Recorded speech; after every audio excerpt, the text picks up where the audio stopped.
Къде съм, бе? Оле, какво става тук, бе? Къде съм, бе?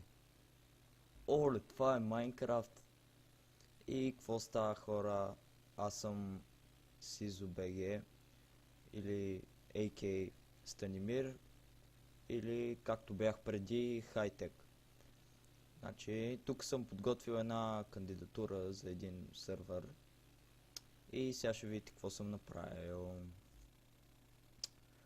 Значи, тук съм вътре в къщичката и това е къщата. Тук, нали, интересно е. Има си малка фермичка, тук сядаш, си пиеш биричка и си гледаш. Примерно взимаш си един картофи, ядеш картофи, си пиеш биричка. Моркови, картофи, каквото искаш. Така, тук имам две ферми, едната за крави, другата за прасета.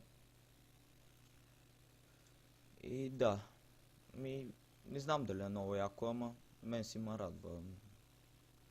Така да е. Значи тук това са фермички пак. Тази е за жито, тази май е за моркови. Да, за моркови и тази за картофи. Така. Би го направил под земята, обаче съм на супер флат свят и ще ми е трудно малко. Тук има чест. Така. Тази къщичка е доста интересна. Така, договоря малко по кандидатурата. На 15 години съм. От Пловдив.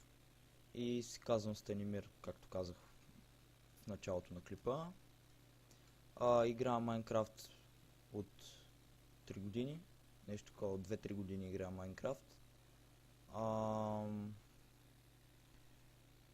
Смених си ник, защото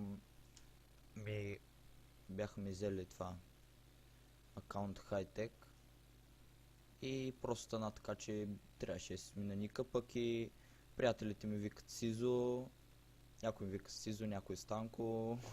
Станко е малко така по-тъпичко, нали, и затова си избрах Сизо да си сложа и сега съм SizoBG. Та така, ни грифвам, ни чупя, нали, в смисъл, примерен съм, ни правя глупости. Просто ми е скучно да играя на синглплеер, пък и да е в някакъв друг сървър, другите просто грифат или правят други прости. Не знам дали са разрешени пранковете в сървъра. Мисля, че трябва да са разрешени, не знам. Вие ще ми кажете. Надявам се да ви е харесало. Аз бях Сизо. Това беше моята кандидатура и чао!